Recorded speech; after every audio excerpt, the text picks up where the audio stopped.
Hello students, in this lecture we are discussing the solutions of Advanced Financial Management November 2024 part number 2nd. So let us start with question number first, A part. So this is based on selection of best security with the help of Jensen Alpha. So let us see data given in this question. There are three stocks are given ABC. So first of all, we have to calculate beta. Beta is equal to correlation into standard deviation of stock divided by standard deviation of market. So correlation of A is given with market 0.84, standard deviation is given 2.5, standard deviation of market is 1.2, so beta is 1.75. Similarly, for stock B, we have calculated 0.54 is correlation. This is standard deviation upon market risk 1.2, beta is 0.90. For stock number C, correlation is 0.975, its standard deviation is 0.8 upon 1.2, this is 0.65. So now we are given actual expected return on each stock. This is already given in the question 19%, 13.5 and 11%. So now we can calculate required return as per CAPM formula. This is denoted by ERI, which is equal to RF plus beta into RM minus RF. So RF is given 9% and RM is equal to our, so this one is our 5% is risk premium. So this is given 14 minus 9, 5 and this is beta 1.75. Similarly this one and for B and C. So we are getting required return 17.75% for stock A, 13.5% for B and for C 12.25%. So now you calculate Jensen alpha, which is equal to our expected return means actual minus required return. So this is 19 minus 17.75, 1.25, this is positive. 13.5 minus 13.5, this is 0%. And 11 minus 12.25, this is minus 1.25%. So alpha positive means this we should buy. This is called undervalued security. 0 means correctly valued, and when Jensen alpha is negative, it means required returning more but actual returning less. So this is called overvalued security. And then we can give our decision strategy. Undervalued we should buy, correctly valued we should hold, overvalued we should sell. Next we have a question number first B part. This is related with our real option. In a real option it is abandonment option. So first we have to calculate what is the value of abandonment option. So let us see data given in this project. We are calculating what is the probability of high demand. तो probability का formula बन जाएगा return जो है आपकी risk free return, this is equal to return into probability of high demand. Mean जब high demand है तो कितनी रिटर्न आपको मिल रही है, and plus return into probability of low demand. जब लो डिमांड है तो आपकी कितनी रिटर्न है, तो उसमें रिस्क फ्री रिटर्न आपको दी है 8%, और जब आपकी हाई डिमांड है तो आपकी इंक्रीज हो रही है वैल्यू प्रोजेक्ट में, दिस इज रिटर्न 50%, और लो डिमांड में आपकी वैल्यू फॉल कर रही है 60%, तो देयरफॉर दिस इज नेगेटिव। और पी हमने यूज किया probability of high demand, so 1 minus P is probability of low demand. तो आप सोल्व कीजिए 8% 0.08, this is 0.5 P minus 0.6 into 1 minus P, तो ब्रैकेट ओपन हो जाएगी minus 0.6 and plus 0.6 P. So this is 0.6 will go on this side, 0.68 is equal to 0.5 plus 0.6, 1.1 p. So by solving this, we are getting probability of this high demand is equal to 0.68 upon 1.1, which is 0.6182. And 1 minus p बन जाएगी probability low demand 0.3818. तो अब calculate करके cash flow कितने होंगे, big अबंडनमेंट option है। तो year है आपका 0 में, वैल्यू प्रोजेक्ट आपको दिया है 150 रुपीज़ आपके चल रहे हैं करोड़ में। अब दो पॉसिबिलिटीज हैं आफ्टर 1 ईयर, डिमांड में भी लो और हाई। लो डिमांड में आपकी वैल्यू प्रोजेक्ट की फॉल हो जाएगी 60%, इसमें रह जाएगी 60। हाई डिमांड में 50% इंक्रीज हो रही है, सो इट विल बिकम 225। तो डिसीजन आ जाएगा कि अब आपको प्रोजेक्ट अबंडन करना चाहिए या नहीं। जब आपको लो वैल्यू मिल रही है 100, को बेटर है कि अबंडन कर लीजिए। अबंडन की वैल्यू आपको दी है 100 लाख से, तो अबंडन करके 100 आप रिसीव होगा माइनस 60, को आपको नेट पे ऑफ आ जाएगा 40। ये बेनिफिट हो जाएगा भी अबंडनमेंट ऑप्शन। और देखिए आपका कैश फ्लो या प्रोजेक्ट की वैल्यू पहले ही ग्रेटर है अबेंजलमेंट वैल्यू जो 100 की है उससे, तो आप कंटिन्यू कीजिए। और इसकी प्रोबेबिलिटी है किसी of low 0.3818 end of high demand 0.6182। अब आप कैलकुलेट कर सकते हैं एक्सपेक्टेड पे ऑफ कितना होगा of abandonment after 1 year. Cash flow देखो कितने हैं 40, उसकी प्रोबेबिलिटी है 0.3818 प्लस 0 इंटू 0.6182 जिसे कमी 15.272 करोड़ से। अब हमें कैलकुलेट करनी है इसकी वैल्यू कितनी है आज की डेट में, get is equal to present value of this. तो एक ही साल की प्रेजेंट वैल्यू है divided by 1 plus R which is 8%। So current value आ रही है बेंजामिन ऑप्शन की 14.14 करोड़ से। Then they are asking what is value of project with abandonment option, that is equal to current value कितनी है project की, उसमें आप ऐड कर लीजिए वैल्यू ऑफ अबेंजलमेंट ऑप्शन है। करंट वैल्यू हमें यही रखी है 150 करोड़ से, प्लस कर लीजिए 14.14। So current value with abandonment option है जो 164.14 करोड़ से। So next we have question number second A part. So this is based on mutual fund. So in this case, you can see data given is Mr. X has invested on 1st July 22 rupees 1 lakh in mutual fund scheme, and this is initial public offer. So face value is given which is rupee 10. So it means this is also NAV in 0 time period when money is invested. So number of units are 1 lakh upon 10. This is 10,000. Then on 31st March 23, so investor gets a dividend which is 10%. So this will be on face value 10 rupees. So this is 1 rupee per unit. Total dividend is 10,000 into 1 10,000. And we have to find out how much is NAV. And this dividend is reinvested. So number of units you will get a dividend upon NAV, but NAV is missing. Then you are given holding period return is given for the year 22 to 23. Holding period means for how much time period money is invested, July to March, this is 9 months. So this return is given to us for 9 months, this is 115%. So what is formula for holding period return? So you take number of units into its NAV at the end of year plus dividend which you have received minus initial investment divided by initial investment into 100, and this is equal to 115%. So by solving this, we will get how much is NAV. Number of units हैं आपके 10,000, NAV is missing after 1 period, plus 10,000 आपको मिल रहा है dividend minus investment की आपकी 1 lakh upon 1 lakh into 100 is equal to 115. So NAV after 1 period is coming. So this one is 1,000 into 115. And plus this is 90,000 will go on other side divided by 10,000. This is coming 20.50 rupees. Means rupees 20.50. So now you can calculate how many units you will receive at the end of first year when dividend is reinvested. Dividend 10,000 उसको divide कीजिए आप 20.5 जो NAV है, number of units आपको मिलेंगे 487.80. अब आता है आपका नेक्स्ट पीरियड में आपको डिविडेंड मिल रहा है पर यूनिट ₹2. कुछ मीन नंबर ऑफ NAV अब आपकी मिसिंग है। अब टोटल यूनिट्स हो गए हम आपके 23 से 24 में 10,000 प्लस 487.80, उसके ऊपर आपको मिलेगा dividend ₹2. Again you apply formula for this year. Holding period return आपके नंबर ऑफ यूनिट्स है 10,487.8, NAV को मिसिंग है, प्लस डिविडेंड आपको मिल रहा है 10,487.8 के ऊपर ₹2 माइनस इनिशियल इन्वेस्टमेंट 1 लाख है डिवाइडेड बाय 1 लाख इंटू 100, और ये जो रिटर्न दिया है आपको up to this 31 March holding period return 193.134%।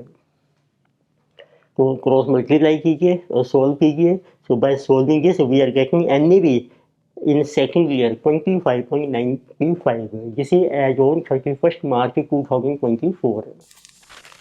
Next we have question number second B part जिस बेस्ड ऑन कैपिटल बजटिंग, जिसमें देखिए आपको जैसा मेंशन किया है, इसमें मेन पॉइंट है कि जो रिक्वायर्ड रिटर्न ऑन प्रोजेक्ट है वो आपकी मिसिंग है क्वेश्चन में, डिस्काउंट रेट। तो इसलिए हमने यूम कर लिया कि लेट डिस्काउंट रेट है आपका 10%। नॉर्मल एजम्पशन यही होती है, जो क्वेश्चन में डिस्काउंट रेट मिसिंग होता है हम 10% ये यूम कर देते हैं।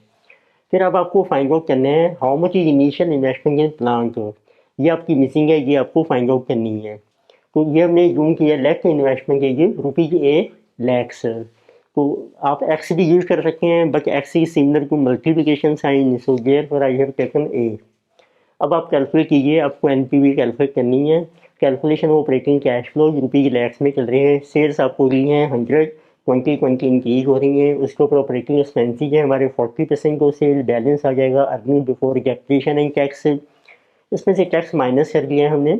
अब एक डेप्रिसिएशन हम लेते हैं कि ए के ऊपर तो स्ट्रेट लाइन मेथड अप्लाई करने हैं। 5 साल की लाइफ है तो डिवाइडेड बाई 5 A/5 जिसमें भी 0.2 A सभी में ए आ जाएगा। तो उसको हम सेपरेट कैलकुलेट कर लेंगे टैक्स सेविंग कितनी है डेप्रिसिएशन की।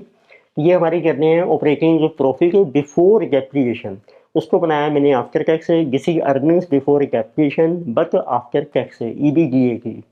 उसकी प्रेजेंट वैल्यू हमने ली है कि 10%। तो किसी कंपनी प्रेजेंट वैल्यू ईबीडीए की 216.8124 लैक्स। अब आप कैलकुलेट कीजिए present value tax shield on depreciation which is called tax saving on depreciation.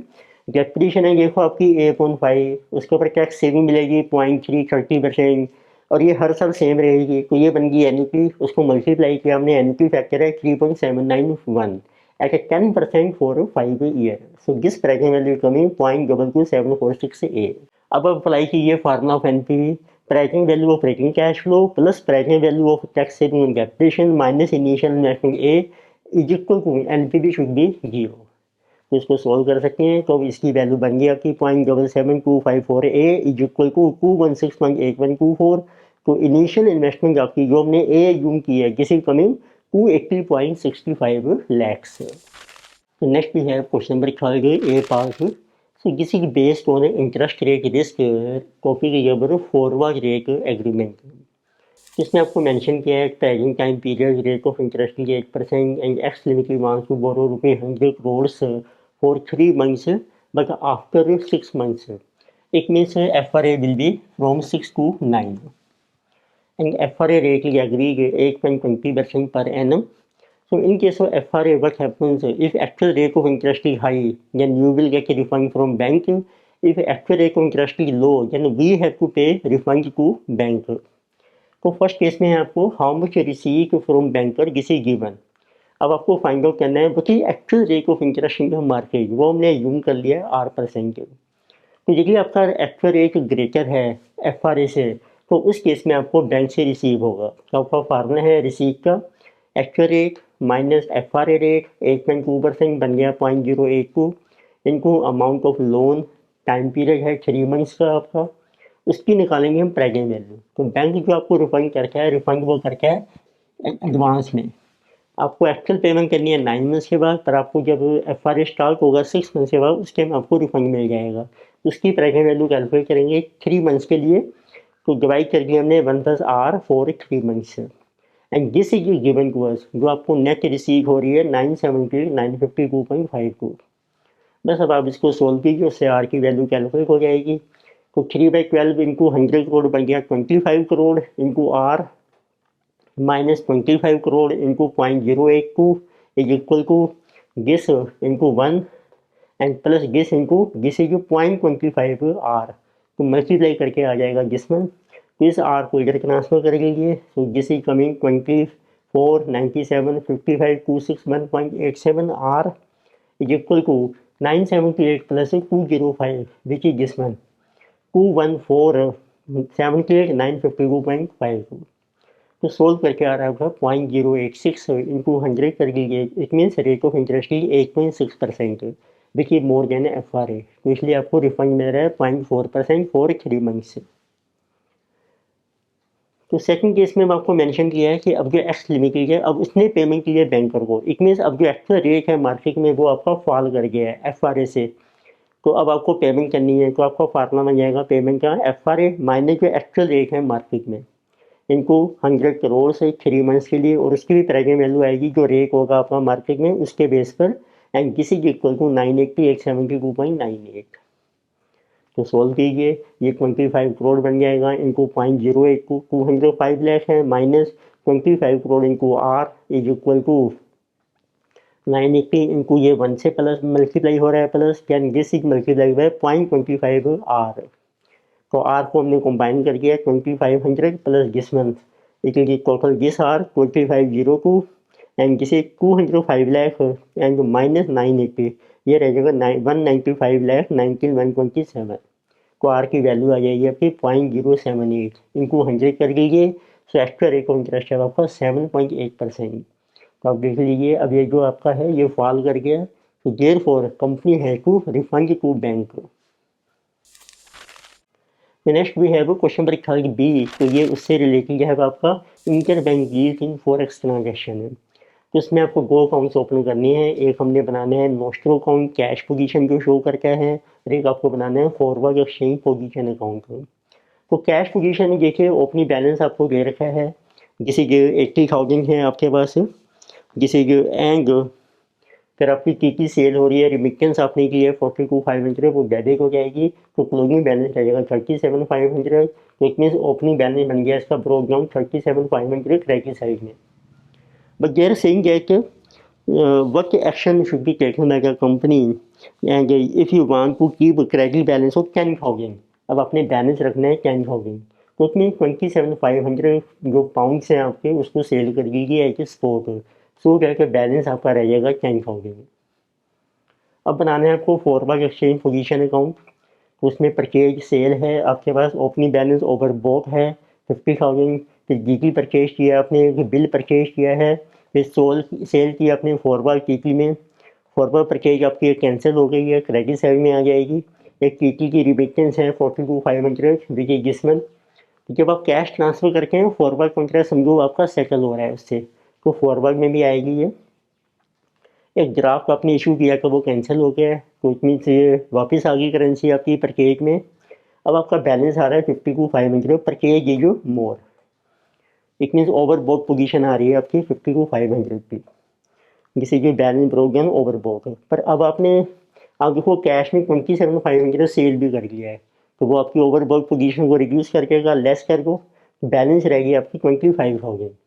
But they are saying that we have to keep over both position 32,500, तो इट मीन्स अब आपको forward में by करना पड़ेगा बाई 7,500, सो जाएगा इस becomes 32,500।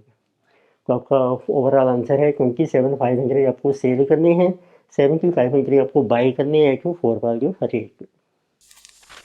Next we है question number 4 के A part. So this question is based on portfolio hedging with futures. तो लेके see data given in this question है, ये आपको डिफरेंट सिक्योरिटीज़ मेंशन की हैं, उनका प्राइस दिया है शेयर का और उससे नंबर दिए हैं, तो नंबर को प्राइस से मल्टीप्लाई करके हमने उसकी कैलकुलेट की है। इन्वेस्टमेंट कितनी है आपकी, बीटा आपको दिया है, इसमें ए का बीटा मिसिंग है और हमें फाइंड आउट करना है what is beta of A and portfolio beta is given है। पोर्टफोलियो बीटा का एक बेसिक फार्मूला है बीटा इनटू इन्वेस्टमेंट, उसको हमने मल्टीप्लाई कर दिया है एंड इससे summation divided by total investment. तो आप देखिए beta into investment this total is this one, तो अब आप इसकी वैल्यू पुट कर लीजिए, डिवाइडेड बाय टोटल इन्वेस्टमेंट है आपकी 163,29,800 is equal to portfolio beta आपको दिया है 0.859। तो बस मल्टीप्लाई कीजिए और सोल्व कीजिए, so you will get beta of A जो 0.903। तो सेकंड हमें इसमें फाइंड आउट करना है practical value of Nifty futures है। तो फ्यूचर में अब आपको जो आर दिया है इसमें, तो उसको पहले हमने कन्वर्ट कर लिया है, R means cost of capital है 10.5% पर एनम।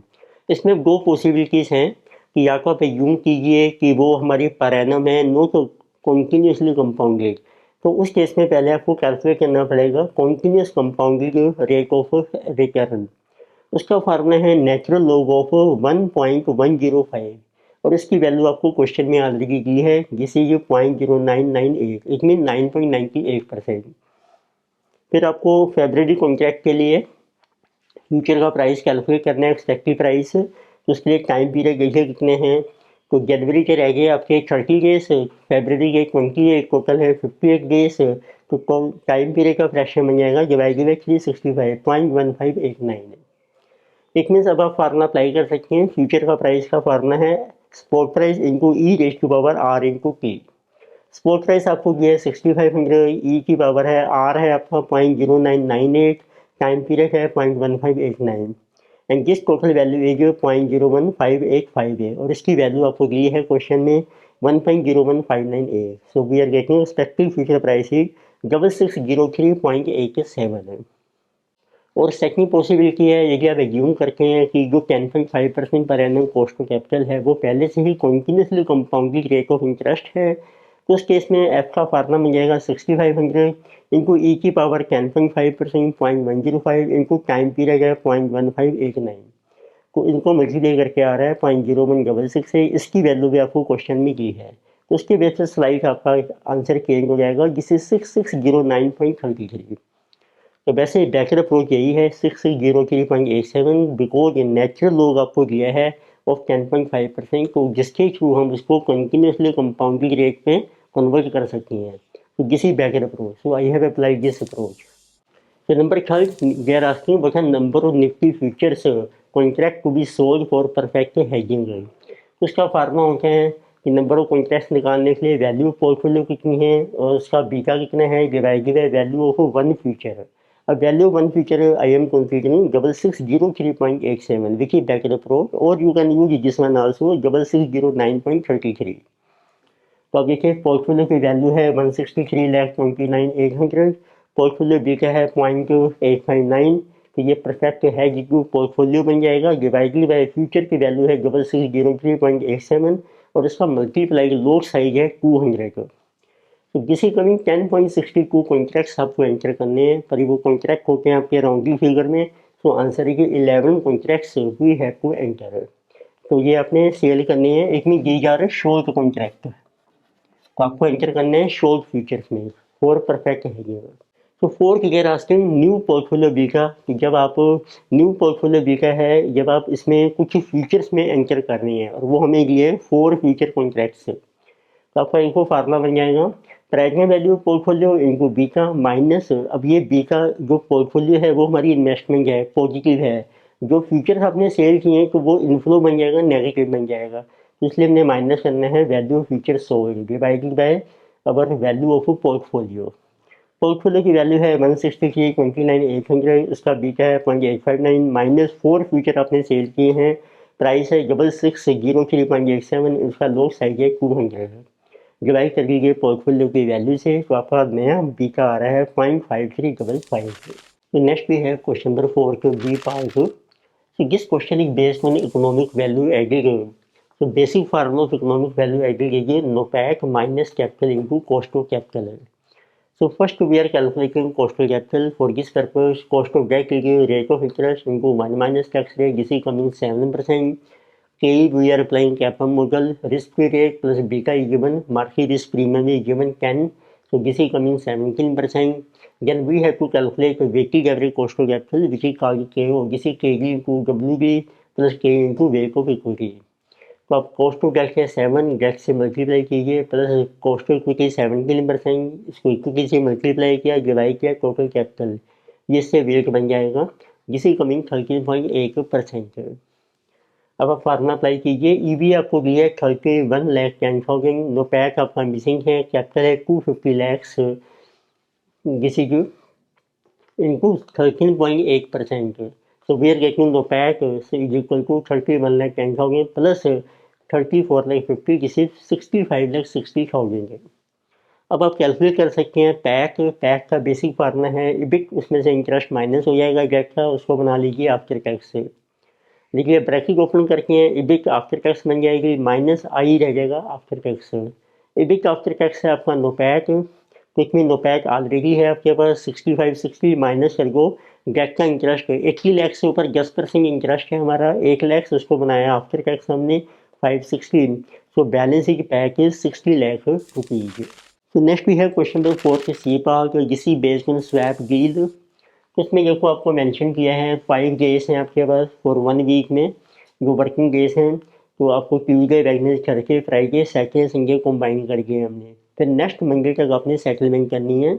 तो 5 करोड़ का आपका लोन है, उसके ऊपर फ्लोटिंग रेट ऑफ इंटरेस्ट आपका मेबोर दे रखा है, तो वो हमने इंटरेस्ट कैलकुलेट करना है पहले, फिर आपको मेंशन किया है कि नेट इंटरेस्ट रिसीव हो रहा है बैंक को, वो होता है आपका कि फ्लोटिंग माइनस फिक्स्ड इंटरेस्ट। तो पहले हम फ्लोटिंग इंटरेस्ट कैलकुलेट कर रहे हैं for 1 day, 5 crore into 8% into 1/365, तो अब ये इंटरेस्ट भी आपका ऐड हो जाएगा प्रिंसिपल में, उसके ऊपर फिर 8.25% फॉर 1 डे 11,304, ये फर्दर ऐड हो जाएगा प्रिंसिपल में, into 8.15% for further 1K 11,169, further it is added in principal 7.9% for 1K 10,829, again it is added. अब आपको सैचुरेट का सिंगल लेना है फॉर 2 डेज के लिए, जिसे 21,800, ये भी ऐड हो जाएगा, एंड अगेन फॉर 1 डे 11,179। तो उस तरीके से टोटल जो फ्लोटिंग इंटरेस्ट रिसीव हो रहा है जिसे 77,240, पर नेट इंटरेस्ट रिसीव हुआ है 275। इट मीन्स कुछ हमने फिक्स इंटरेस्ट पे किया है, वो बैलेंस आ जाएगा आपका 76,965। और आपको यही कैलकुलेट करना है कि जो फिक्स रेट ऑफ इंटरेस्ट है उसका रेट ऑफ इंटरेस्ट कितना है। तो फार्मूला बन जाएगा फिक्स रेट ऑफ इंटरेस्ट के जितना फिक्स्ड इंटरेस्ट आप पे कर रहे हैं डिवाइडेड बाय लोन अमाउंट है 5 करोड़ इंटू 100। अब ये जो इंटरेस्ट है जिसी फॉर 7 डेज, इसको बना लीजिए पर एनम इंटू 365/7, सो जिस रेट की कमी 8.0264, आप राउंड ऑफ कर सकते हैं जिसे 8.03% पर एनम, जिसे हमारा आंसर है। नेक्स्ट भी है क्वेश्चन नंबर 58, जिस based on international capital budgeting. उसमें देखिए आपको डाटा मेंशन किया है PQR limited so has made investment of rupees 124.50 lakhs in 0 time period and spot rate is rupees 83 per US dollar. Investing is made in foreign country and cash inflows are given in foreign country which is US dollar. Risk-free rate of dollar is given 4.186%, life of projected 5 year, and risk-free rate of rupee is 6.9768%. But in this case, forward rate is missing, and they're asking what should be forward rate so that risk is covered. And NPV is given. So best approach, because there is controversy in this question, so best approach according to me is that the cash inflows are reinvested in USA at a risk-free rate which is 4.186%. It means when you invest in first year, you will get interest for how many years? Second, third, fourth, fifth, means for 4 years. Second year में जो cash inflows हैं उस पर आपको interest मिलेगा for 3 year, then for 2 year, 1 year रहेंगे 0 period. तो इसको मल्टीप्लाई करके आपकी फ्यूचर वैल्यू आ जाएगी कैश इनफ्लो की at the end of 5th year. ये है आपके डॉलर्स में, लैक्स में चल रहे हैं, तो जिस अमाउंट की डिस्पेंस तो उसका समेशन कर लीजिए, ये लमसम अमाउंट आपका एक्यूमुलेट हो जाएगा 5th ईयर में। अब आप इसको कन्वर्ट कीजिए रुपीज़ में, उसके लिए चाहिए फॉरवर्ड रेट, वो आपका मिसिंग है, वही हमने कैलकुलेट करना है। तो अब आपके एनपीवी का फार्मूला है pricing value of cash inflow, ये है आपके कैश इनफ्लो डॉलर में है, इनको कर दो फॉरवर्ड रेट, ये रुपीज बन जाएंगे, इनको कर दो पीवी फैक्टर। अब ये रुपी में बन गया है तो रुपी का डिस्काउंट रेट लेंगे हम 6.9768% for 5 year minus initial investment. तो आपका बस फॉरवर्ड रेट मिसिंग है, वो कैलकुलेट हो जाएगा, जिसे 267.37 पीवी फैक्टर आपको दिया है question 0.714 into forward rate is equal to investment आपकी उधर जाकर ऐड हो जाएगी एनपीवी में, इन्वेस्टमेंट प्लस एनपीवी। तो we are taking forward rate के लिए जिस टोटल है 14308.08 अपॉन 267.37 इंटू 0.714, ये आ रहा है 190.90218। It means we are getting our forward rate होगी 74.95। आप राउंड ऑफ कर सकते हैं, सो दिस विल बी ₹75 पर यूएसए डॉलर। तो उससे आपका जो रिस्क है, एक्सचेंज रिस्क जो वेरिएशन आ रही है वो आपका कवर हो जाएगा। नेक्स्ट है हमारा क्वेश्चन नंबर 5B, जिसे on buyback of shares.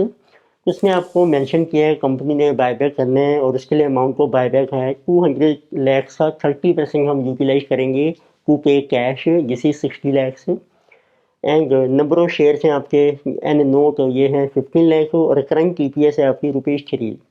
Buyback price आपका मिसिंग है and lake buyback price is ₹A, तो उससे नंबर ऑफ शेयर्स आ जाएंगे जो आप बायबैक कर सकते हैं 60 लाख डिवाइडेड बाई ए है आपका बायबैक प्राइस। फिर आपको मेंशन किया है कि जो प्राइस आपके बायबैक है लेट से किसी P1 इट विल बी जो बायबैक प्राइस है plus 15% more, so it is A plus 15% which is 1.15 A। अब आप कैलकुलेट कर सकते हैं नंबर 1 आपको दिए market value after buyback which is market capitalization, उसका फार्मूला बन जाएगा pricing number of share minus जितने बायबैक किए हैं वो आपके माइनस हो जाएंगे इनको प्राइस आफ्टर बायबैक एंड जिसे इक्वल टू 250 लाख। जैसे कि N0 है आपका 15, बायबैक कर रहे हैं हमने नंबर ऑफ शेयर 60/A, इनको ये प्राइस है after buyback equal to 250 lakh. ये सारे फिगर लैक्स में चल रहे हैं। तो क्रॉस आप ओपन कीजिए ब्रैकेट, जैसे 17.25A माइनस अवर 1.15 इंटू 60, जैसे ये 69 इज इक्वल टू 250 को उसको सोल्व करके ए आ जाएगा आपका 18.50 विच इज बायबैक प्राइस। अब आप कैलकुलेट कर सकते हैं कितने शेयर आपने बायबैक किए हैं, जिसमें अमाउंट है 60 लाख, डिवाइड कर दो 60 लाख है डिवाइडेड बाई ए है आपका 18.5, 324 324। फिर आपको कैलकुलेट करनी है ईपीएस आफ्टर बायबैक। प्रॉफिट है आपका प्रेजेंट शेयर है 15 लाख, ईपीएस है 3, ये प्रॉफिट सेम रहेगा। शेयर से रह जाएंगे आपके आफ्टर बायबैक रिड्यूस हो जाएंगे 15 लाख माइनस 324 324, इट मीन्स आपकी ईपीएस आ रही है 3.83 and this will be more than present EPS of 3 rupees. Next we have question number 5 C part. So this question is based on futures. So in this case, first we have to calculate what is value of a future contract which is entered. तो उसका basic formula बन जाएगा लेके से किसी के बराबर F, सो किसी वैल्यू शेयर जो आपने परचेज किए हैं इनको बीटा माइनस वैल्यू शेयर से सोल्ड इनको beta divided by number of future contracts. तो शेयर आपने परचेज किए हैं 10,000, प्राइस है 25, बी का 1.5 माइनस 5,000 आपने सेल किए हैं 40 रुपीज़, बी का है 2, नंबर ऑफ फ्यूचर्स हैं आपके 25, so price of future is ₹1000। Secondly आपको कैलकुलेट करना है इनिशियल कैश आउटले कितना है, जिसे जो आपकी मनी इन्वेस्ट हो रही है शेयर्स में जो आपने परचेज किए हैं, शेयर्स बोट माइनस शेयर्स आपने सेल किए, ये इनफ्लो बन रहा है, प्लस जो फ्यूचर्स आपने परचेज किए हैं। तो शेयर्स परचेज हो रहे हैं 10,000 इंटू 25, सेल है 5,000 इंटू 40, फ्यूचर्स अपने परचेज किया 25 इंटू 1000, तो this is our ₹75,000 total investment which is called initial cash outlay. फिर आपको कैलकुलेट करना है how much cash inflow to close out, तो जब पोजीशन क्लोज होगी उस टाइम कितना कैश इनफ्लो मिलेगा। तो इसमें आपको मेंशन किया है जब पोजीशन क्लोज हो रही है उसमें लॉस हो रहा है, तो इट मीन जो आपने मनी इन्वेस्ट की थी उसमें से आप लॉस माइनस कर को बैलेंस आपका कैश इनफ्लो रह जाएगा। तो दिस इज 75,000 माइनस 16,625, 58,375। फोर्थ में आपको कैलकुलेट करना है जब क्लोज आउट हो रही है पोजीशन उस टाइम हमें जो शेयर्स हैं ए लिमिटेड के उसमें कितने परसेंट गेन या लॉस हो रहा है। उसके लिए देखो बेसिक फार्मूला है कैश इनफ्लो क्लोज आउट, जो शेयर आपने ए एक्स के परचेज किए हैं उसकी कितनी वैल्यू मिलेगी, जो शेयर आपने सेल किए हैं ए के वो माइनस हो जाएंगे, और जो फ्यूचर्स आपने एंटर किए हैं उसकी कितनी वैल्यू होगी। तो कैश इनफ्लो क्लोज आउट को हमने कैलकुलेट कर ही लिया है 58,375, शेयर की वैल्यू हो जाएगी एक्स लिमिटेड की 10,000 इंटू 25, उसकी वैल्यू रहेगी 96%, 4% फॉल हो गया है। अब जो शेयर सेल किए हैं 5,040 उसकी परसेंटेज वैल्यू मिसिंग है, तो वो हमने यूम कर दिया परसेंटेज वैल्यू ए की मिसिंग, ये फाइंड आउट करेंगे। प्लस 25,000 के फ्यूचर उसका प्राइस भी 2.5% फॉल हो गया 97.5। तो करो अब आप सॉल्व कर सकते हैं क्वेश्चन को। तो ये बन गई 2 लाख इनको परसेंटेज वैल्यू है ये आपकी लेफ्ट साइड में आ जाएगी, यानी कि ये 240 प्लस जिसे ये 24,375 माइनस 58,375। तो परसेंटेज वैल्यू पे आ रही है 206 अपॉन 2 लाख 1.03 मीन 103%। तो कितना गेन हो रहा है आपको, percentage gain in value share of A 103 माइनस 100 मीन्स 3% आपको गेन हो रहे हैं in shares of A limited. Next we have question number 6 A part. So this is based on performance of mutual funds. तो इसमें देखिए आपको शार्प रेशो मेंशन की है, उसका फार्मूला है R A minus R F upon standard deviation. Treynor ratio mention किया, उसका फार्मूला है R A minus R F upon beta. यानी वेरियांस लीजिए square of standard deviation. Beta आप कैलकुलेट कर सकते हैं, बीटा का बेसिक फार्मूला है correlation into standard deviation of security upon standard deviation of market, and correlation का फार्मूला बन जाएगा beta into standard deviation of market upon standard deviation of security, means cross multiply कर लीजिए। फिर आपको mention किया है स्टैंडर्ड डेविएशन ऑफ मार्केट, ये वेरियांस लिया है 50.41, उसका कर लीजिए स्क्वायर रूट 7.1, और रिस्क की रिटर्न ली है 9%। तो 3 फंड्स हैं आपके पास, ग्रोथ, बैलेंस एंड रेगुलर। उसकी are I minus R F calculate कीजिए, आर आई दिए हमें उसमें से 9% माइनस कर लीजिए। फिर आपके पास शार्प रेशो है, क्लेनर रेशो है। सबसे पहले कैलकुलेट करके हम स्टैंडर्ड डेविएशन, इसका फार्मूला बन जाएगा R A minus R F divided by Sharpe ratio. तो किसी कमिंग ये है आपका -1.5 अपॉन एंड माइनस -0.15, तो किसी कमिंग 10 7.5 7.5। तो इसका स्क्वायर कर लीजिए, ये आपके वेरियांस आ जाएंगे 156.25 एंड 56.25। तो नेक्स्ट आप कैलकुलेट कीजिए बी का, तो R A minus R F है आपके पास, डिवाइड कर दो ट्रेनर रेशियो से। तो ट्रेनर रेशियो दी हुई है आपको -2, 3 एंड 4.8, सो बी का कमी 0.75, 0.9, 0.75। तो इस बी का से अब आप कैलकुलेट कर सकते हैं कोरिलेशन। बी का into standard deviation of market है आपके पास 7.1, और स्टैंडर्ड डेविएशन ऑफ जो इक्विटी है वो आपने कैलकुलेट किया है 10, 7.5, 7.5। तो जिस मैंने ये कमिंग बी का 0.5325, 0.852, 0.71, दिस इज कोरिलेशन। इसका अब स्क्वायर यदि आप करते हैं तो वो बन जाते हैं कोएफिशिएंट ऑफ डिटर्मिनेशन, जो शो करके है कितनी वेरिएशन हमारी एक्सप्लेन हो रही है। एंड इसका स्क्वायर कीजिए 0.2836 मीन्स 28.36%, 0.7259 ये है 0.852 का स्क्वायर जिसे 72.59%, 0.71 का स्क्वायर है 0.5041 विच मीन्स 50.41% है। तो दो ही चीज़ें पूछी इन्होंने, नंबर 1 एक को वेरियांस और एक इन्होंने पूछा कोएफिशिएंट ऑफ डिटर्मिनेशन। नेक्स्ट है क्वेश्चन नंबर 6 बी पार्ट, ये स्वैप डील से रिलेटेड है, जिसमें आपको पहले बताना है स्वैप डील का अरेंजमेंट क्या होगा। तो जैसे इसमें जो आपकी फॉरेन कंपनी है यूएसए की, उसने एक प्रोजेक्ट लगाना है इंडिया में और इंडिया को ही उसने सेल बैक करना है, तो आपकी स्वैप डील बन जाएगी swap US dollar loan today to make investment and again after बन है swap back this rupee with dollar. तो अब देखते हैं सेकंड पार्ट में पूछा है what is benefit of swap deal and without swap deal, which deal is better. तो यदि आप स्वैप करते हैं तो आप देखिए आपको इन्वेस्टमेंट करनी है 8,000 रुपीज़ मिलियन में है, तो सपोर्ट रेट है 80 से डिवाइड कीजिए आपकी ये बन जाएगी आपकी डॉलर 100 मिलियन। तो इसको आपने स्वैप करना है, उसके लिए लेंगे हम लोन फ्रॉम ए बैंक। तो इसमें स्वैप रुपीज़ 8,000 बैंक एट 80 और उसको स्वैप कर दीजिए आफ्टर 1 ईयर, तो सेम अमाउंट आ जाएगा आपका। तो अब आपने जो प्रोजेक्ट इंस्टॉल किया इंडिया में उससे आपको कैश इनफ्लो मेरा 9600 माइनस 8,000, तो आपका प्रॉफिट है 1600। उसको हमने जो है स्वैप के थ्रू एंटर नहीं किया है, तो उसमें एक्सपोजर रहेगा हमारा। उसको आप सेल कर लीजिए प्रॉफिट को, उस टाइम जो स्पॉट रेट है 84, उसकी वैल्यू है 19.05। और फर्दर जो आपने लोन लिया है स्वैप करने के लिए, उसको अगर आपको इंटरेस्ट पे करना पड़ेगा 6% आफ्टर 1 ईयर 6। तो ये हमारा एक्सपेंस है। तो नेट आपका इनफ्लो बनेगा 113 और इन्वेस्टमेंट भी आपकी 100, तो बेनिफिट हो गया आपका 13.05 मिलियन, देखिए स्वैप एंटर करते हैं। अब आते हैं बेनिफिट विदाउट स्वैप की। तो आपने इन्वेस्टमेंट करनी है बिगनिंग में 100, अब जो कैश इनफ्लो मिलेगा 9600, उसके लिए कोई स्वैप अरेंजमेंट नहीं किया है हमने, तो उसके लिए फिर आप सेल कीजिए इसको। उस टाइम जो रेट होगा स्पॉट रेट 84, कैश इनफ्लो बन जाएगा 1014। अब ये जो इन्वेस्टमेंट किया है किसी लोन, उसके लिए आपको इंटरेस्ट पे करना पड़ेगा 6%, जिस 6, तो उसमें नेट इनफ्लो आ रहा है 108.29, बेनिफिट हो जाएगा 8.29। अब आप देख सकते हैं कौन सी ऑफर बेहतर है। स्वैप में बेनिफिट है 13.05 मिलियन डॉलर, उसमें 8.29 million dollar, so swap deal is better है।